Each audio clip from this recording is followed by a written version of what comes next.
하나님의 말씀을 사랑하는 출근 제자 여러분을 주님의 이름으로 축복합니다.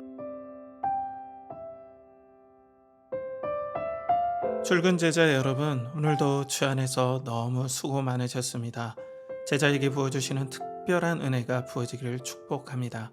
하나님 아버지, 주께서 함께 하심이 복임을 오늘도 확인시켜 주시옵소서. 예수 그리스도의 이름으로 기도하옵나이다. 아멘.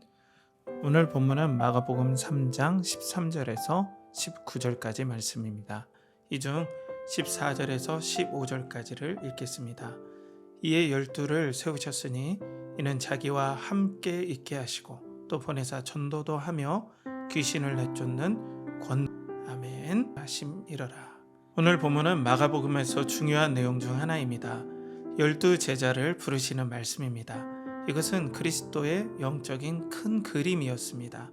제자들을 통한 하나님의 나라 프로젝트였습니다. 본문은 그 일들을 다음처럼 간략히 묘사합니다. 주님께서 산에 오르셨습니다. 누가복음에는 산에서 밤이 새도록 기도하시죠. 이후 제자들을 세우셨습니다. 그 이유는 자기와 함께 있게 하시기 위해서입니다. 이것이 가장 큰 이유입니다.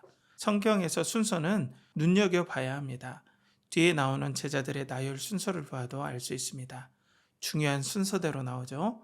시몬 베드로, 세베대의 아들 야고보와 요한, 가장 마지막에 누가 나오나요? 가룟 유다입니다. 그리스도와 가장 많은 시간을 함께한 순서대로 제자들이 나열되고 있습니다. 그리스도의 제자 선발 기준은 우리들의 눈에는 이해가 되지 않는 부분도 있습니다. 우리도 모르게 사람의 평가 기준을 성과와 스펙으로 연관짓기 때문입니다. 이는 어찌 보면 우리에게는 자연스러운 일입니다. 하나님의 나라가 확장되려면 사람들을 잘 모으는 능력이 있어야 되겠죠. 당연히 제자들의 역량이 뛰어나야 합니다. 될 수만 있다면 스펙도 중요합니다. 이런 조건이 있어야 눈에 보이는 성과가 드러날 수 있습니다.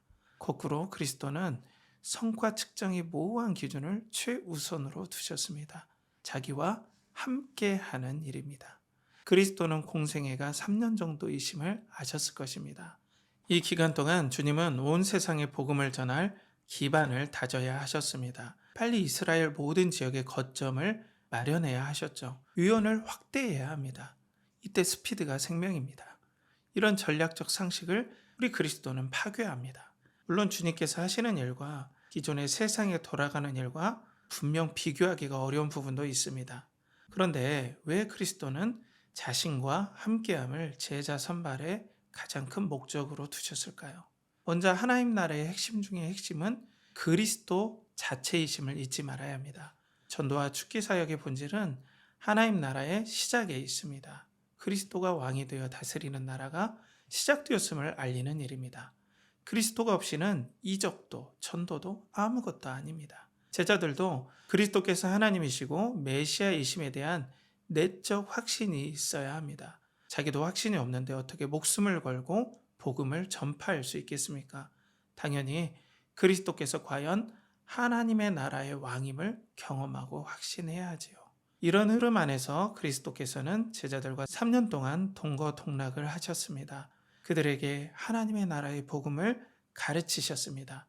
아쉽게도 당장의 제자들에게 큰 변화는 없었습니다. 전도하며 귀신을 내쫓는 능력과 은혜를 체험했음에도 불구하고 믿음이 그리 크게 성장하지는 않았습니다. 결국 십자가에 달리신 그리스도를 배반하기까지 하죠. 그걸 아시고도 그리스도께서 제자들과 끝까지 함께 하셨습니다. 왜 그리스도께서는 이런 부족한 제자들과 끝까지 함께 하셨을까요? 왜 그것을 하나님 나라 과업으로 삼으셨을까요? 그 열매는 오순절 성령 강림 이후에 여실히 드러납니다. 베드로와 요한은 거침없이 복음을 전합니다. 이를 본 유대인들은 다 놀라면서 다음처럼 말합니다. 사도행전 4장 13절에 그들이 베드로와 요한이 담대하게 말함을 보고 그들을 본래 학문 없는 범인으로 알았다가 이상히 여기며 또 전에 예수와 함께 있던 줄도 알고. 오순절 성령 강림 이후 제자와 함께 하신 이유가 여기에서 드러났습니다. 사도들이 함께 했던 그리스도의 삶은 성령님을 통해 명확히 재조명되었습니다. 그것을 경험한 사도들의 마음에 강력한 성령의 능력이 부어졌습니다. 성령님이 사도들에게 충만하게 부어진 거죠.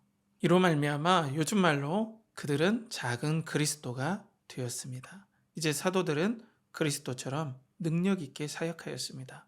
사도들도 제자들을 동일하게 삼았습니다. 그들에게 동일하게 성령님께서 부어지셨습니다. 그들도 작은 예수가 되어서 우리에게까지 이어지게 되었습니다.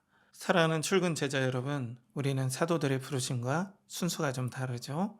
사도들은 먼저 부름을 받고 후에 성령님을 받았지만 우리는 성령께서 먼저 임하시고 말씀과 은혜를 통하여 제자로 부르심을 확인하였습니다.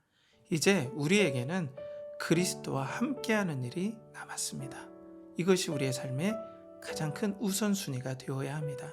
그리스도께서 신앙의 전부가 되시기 때문입니다. 그 은혜가 부어지는데 가만히 있을 장사가 어디 있겠습니까? 이것이 그리스도의 큰 그림이셨습니다.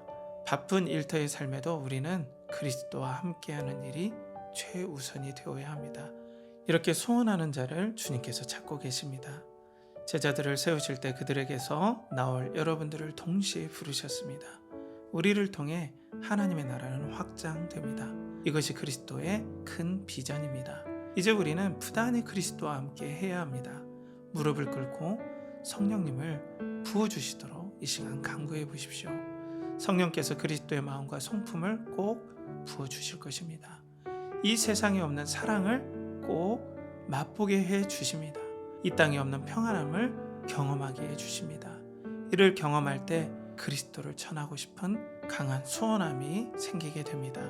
그런 사람에게 성령님의 권세가 부어집니다. 사도행전 1장 8절의 말씀의 은혜가 여러분들에게 부어지길 축복합니다. 내일의 일터를 위한 묵상 질문을 나누겠습니다. 여러분은 그리스도와 어떻게 함께하고 계시나요? 함께 기도하겠습니다. 사랑하는 아버지 하나님, 그리스도를 성령님을 통해 만나게 하여 주시옵소서. 그리스도와 늘 함께할 수 있는 은혜를 허락하여 주시며 우리에게 성령으로 충만하게 부어주셔서 그리스도의 능력과 은혜와 사랑을 맛보게 하여 주시옵소서. 예수님의 이름으로 기도하옵나이다. 아멘.